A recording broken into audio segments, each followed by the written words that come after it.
Hello and welcome to Projector, and on this installment, Kristen, Wiig and Melissa McCarthy ain't afraid of no ghost in Paul Feig's reboot of Ghostbusters. Erin Gilbert, played by Kristen Wiig, is horrified to learn that her childhood friend Abby Yates, played by Melissa McCarthy, has put the book they authored together, Ghosts of Our Past, back in print, and ghosts confront her, but is even more shocked when she discovers that ghosts are in fact very real. Together with engineer Gillian Holtzman, played by Kate McKinnon, Erin and Abby become paranormal investigators, where they're soon joined by MTA worker Patty Tolan, played by Leslie Jones, and quickly go on the trail of supernatural activity in New York, and someone appears intent on summoning the dead. So, the original Ghostbusters is indisputably a classic. It's got this unique pairing of a very original, very inventive, but appealing idea matched with three comedians who are at the top of their game. Bill Murray, Harold Ramis, and Dan Aykroyd are fantastically funny,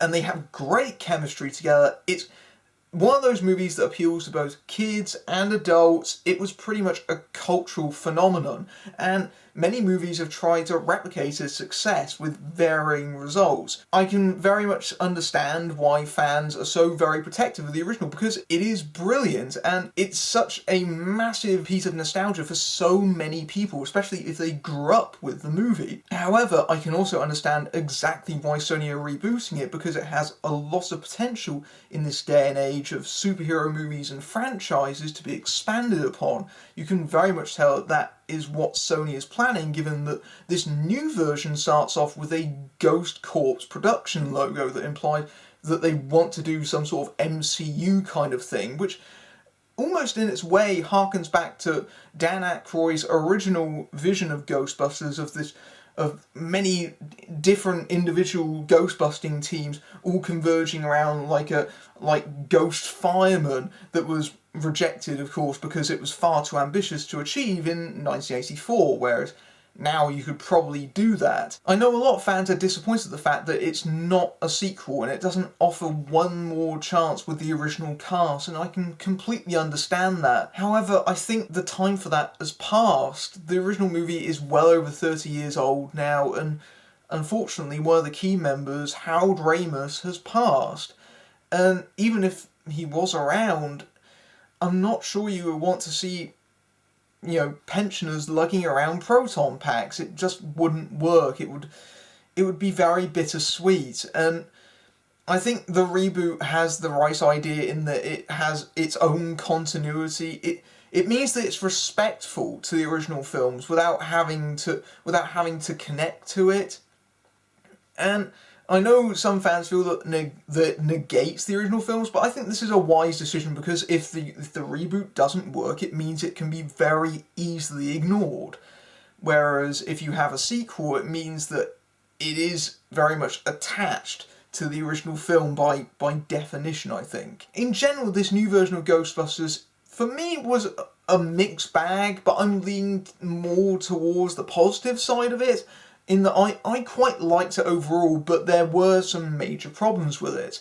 What cannot be disputed, however, is that it's very much a Paul Feig film. This is the fourth collaboration he's done with Melissa McCarthy behind Bridesmaids, The Heat, Spy, and now the new Ghostbusters. The thing with Feig is that his movies are very loosely constructed. They feel very much from the sort of Apatow school, in that they're very much about people ad-libbing as well. This is the longest Ghostbusters movie to date. It really should have been the shortest one. There is a good 10 to 15 minutes that I probably would have cut out of this movie, especially in its first 20 minutes. The first scene between Wiig and McCarthy is especially awkward. It goes on for what feels like about 5 minutes, and it just drags on, when really the movie should be just getting straight into the action like the original film did. The original film has very good pacing.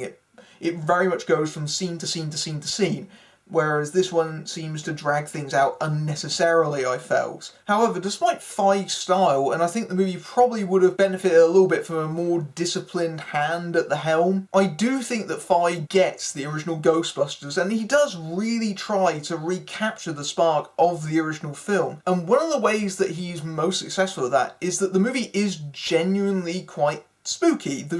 If you watch the original Ghostbusters, it's not shot like a comedy. That's the difference between Ghostbusters 1 and Ghostbusters 2. Ghostbusters 2 is filmed like a comedy. Ghostbusters 1 isn't. When it tries to go for a scare, it is legitimately trying to get a scare out of its audience. It's one of those rare horror comedies that actually succeeds at getting its audience to both laugh and occasionally scream. And this is especially true in the film's opening sequence, which shows an employee at this haunted house who ends up getting caught in this supernatural scenario, and it is a quite genuinely sinister and effective sequence. Feig's also chosen his cast quite well. I think the comedians are all very talented here, and they work well together as a unit when they finally get together around the halfway point and start doing their thing. I thought McCarthy was actually the weakest link here in that she's not really given very much of a character. Even though she's top billed, she's not the focus of the movie by any stretch of the imagination. Her and Feig both have this kind of issue in that they feel restrained by the PG-13 rating, in that they don't quite have the looseness and freedom that they would kind of have on their previous outings. And that was one of my concerns for this movie, because it's been a long time since Feig has directed a film that wasn't rated R. I think the last time he directed a film that was lower than an R rating was 2006's Unaccompanied Minors, aka Grounded. And the material that they do with McCarthy doesn't really work. There's a running gag with her character where she's always ordering wontons and they're screwing up her order, and that gag doesn't work, but she's very much playing a straighter character than you would normally see McCarthy play in something of her own vehicles. Kristen Wiig is also playing the straight character here. She wants to believe in ghosts, but it doesn't really help her reputation. She wants to be taken seriously as a scientist. She starts the film initially downplaying that, and of course that's quickly gotten rid of, and over the course of the film she does manage to grow in confidence and assertiveness. There is a good arc for that character. She is what I would probably say the main character of this movie, and Wiig is funny in this movie. She doesn't do anything that I haven't seen her do in other movies before, but she's a good anchor for this particular film. I think the real comedic elements come from Leslie Jones and Kate McKinnon. Leslie Jones, I was a bit concerned about her character. I think a lot of people were concerned about her character, because Jones plays the character quite big and broad, and many people were worried about her playing to a stereotype. One of the big weaknesses of the original Ghostbusters is that Ernie Hudson as Winston is really wasted in those movies. And it's kind of unfortunate how much they really push him to the sidelines. I think they try and address that in the sequel to a little bit, but he's still the other Ghostbuster, essentially. It always feels like he was the separate member from the group because the other three are scientists. And this idea that Patty is this street smart member got people very concerned, because again they were worried that it was repeating this outsider element. Actually, in context, that character works really well because she's not treated like the fool. When they're having those trademark exposition dumps about all this psychic phenomena, she is very much a key contributor to the movie. She's really quite charming. I thought she was the big surprise of the film. By contrast, Kate McKinnon, who I thought looked really solid in the trailers, her character kind of grated on me. She's the one that's probably most explicitly playing a character, and she's really thrown herself into this role, but it's too much. It's too big, I think. It's one of those performances where little individual bits of it work quite well, and especially because the character's so kind of weird and over the top, it doesn't help that Feig keeps cutting to her for reaction shots. It feels like in every single scene she's trying to draw the attention from everyone else, and it feels very forced. It doesn't feel like she's playing quite like an ensemble player in the same way that everyone else is. I think one of the key strengths of the characters in this movie is that they are unique. They're not trying to replicate the characters from the original film.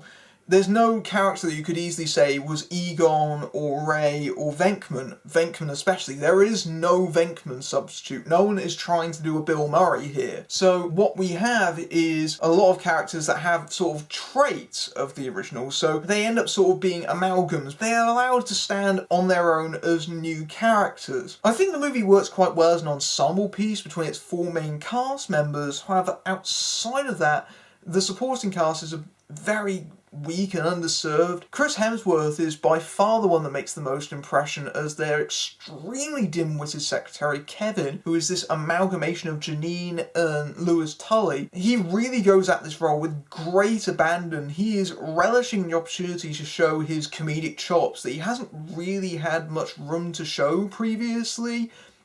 He was in that other 80s reboot Vacation last year, but that was a very small role. Here he's a lot more prominent, and he's given a lot more room to play around with that character.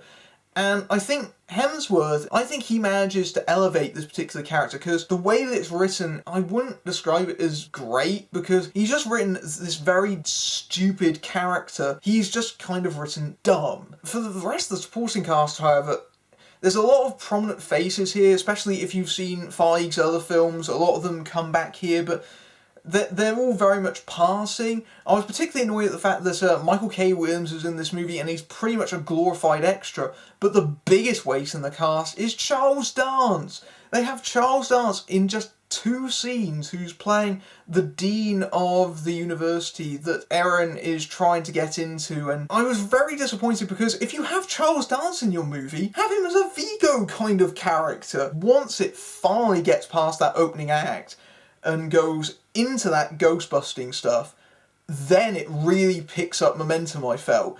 I think that's also partially because the very nature of doing this big CGI movie, that gives you less room to improvise, and suddenly the movie gets a lot more focused. The ghost-busting sequences, they are quite enjoyable because what they've done to try and separate it from the original film is that they've really tried to put an emphasis on gadgetry. So there's a lot of emphasis on these grenades that they throw up into the air, and there's a shredder, and there's a shotgun. It's very cool. They've given this kind of steampunk, inventorish kind of Q quality to McKinnon's character that allows them to really toy around with various ideas. It allows them to try and play around with these new special effects that are very different from what they were trying to accomplish back in 1984. That's really the thing with this new Ghostbusters, is that tonally it's different from the original, but it's also very familiar, and I think that's also partially because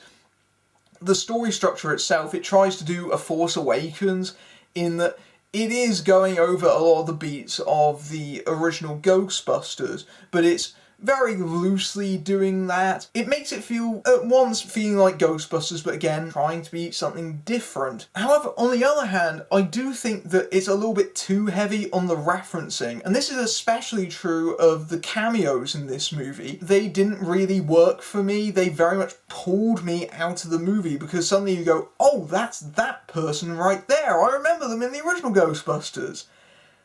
Oh, wait. It's clear when you're watching the movie just how much Feig has improved as an action director. He's directed a lot of action comedies now, starting with The Heat and Spy, and if you go back and watch The Heat, you can tell that his work at doing action is very primitive. It feels very stagey and kind of awkward. Now we've got to the point where he feels a lot more confident at directing that particular material. I think Spy, he really came into his own handling that kind of stuff. Here, he handles the big CGI sequences very well, and this especially goes for the 3D version. If you see this film, and you can, absolutely go and see it in 3D. Feig has a lot of fun with using the black bar space. The movie is actually in 185, but it's been window boxed, and what happens is that they expand a lot of the special effects past the frame, which really makes it feel a lot more immersive and plays towards the 3D. I'm always a big fan of really gimmicky 3D because then you notice it, And when it comes to Ghostbusters, it really enhances the experience. It's quite enjoyable to see them actually kind of float out of the screen at you. And at one or two key moments, the entire screen opens up. I'd imagine this goes similarly for the IMAX presentation as well. Overall, I think it manages to capture the spirit of the original Ghostbusters for a new generation. Pun completely intended. It's very fun and it's light-hearted, and at the end of the day, Ghostbusters is essentially a carnival ride through a monster house. You have some laughs and you have some scares and you have yourself a good time. And I think all this bile and hatred that has surrounded this movie, it's quite funny because the execution of it on screen really is harmless. It's so warm-hearted and kind of generous and positive in spirit that it's very hard to really take against it. I don't think it besmirches the originals by any stretch of the imagination. I think it's very respectful of them. And I will admit that this is not an entirely successful movie, but the things that I liked about it, I really did like about it. And I would be very open to seeing a further Ghostbusters movie that would likely fix a lot of the issues that I had with this particular entry. Whether it be with this new cast or with a completely new gang of Ghostbusters, I think there's still a lot of potential in this particular universe if they wanted to answer the call. The new version of Ghostbusters gets more right than it does wrong, which only makes the latter part more frustrating. As a group, the four leads work very well, with Wiig and McCarthy largely playing it straight. Jones is the surprise of the group, and McKinnon is amusing in small doses, but her weirdness feels gratingly forced, while Hemsworth enjoys playing the fool. Paul Feig tries his hardest to recapture the original without being beholden to it, at once familiar but different in tone, and while the film has some effective scary moments, it did need another round in editing to fix its dragged out first act. Once it gets to busting, however, it becomes fun, with a lot of emphasis on gadgets and action, even if there's too many guest spots to distract you. The 3D version with its variable aspect ratio is fantastic. It's very uneven, but there's some great moments here, even if it's Feig's weakest McCarthy collaboration. Coming up soon, an asteroid is on a collision course with the Ice Age, Jennifer Saunders and Joanna Lumley are absolutely fabulous, and Matt Damon is back as Jason Bourne. But until then, I'm Matthew Buck, fading out.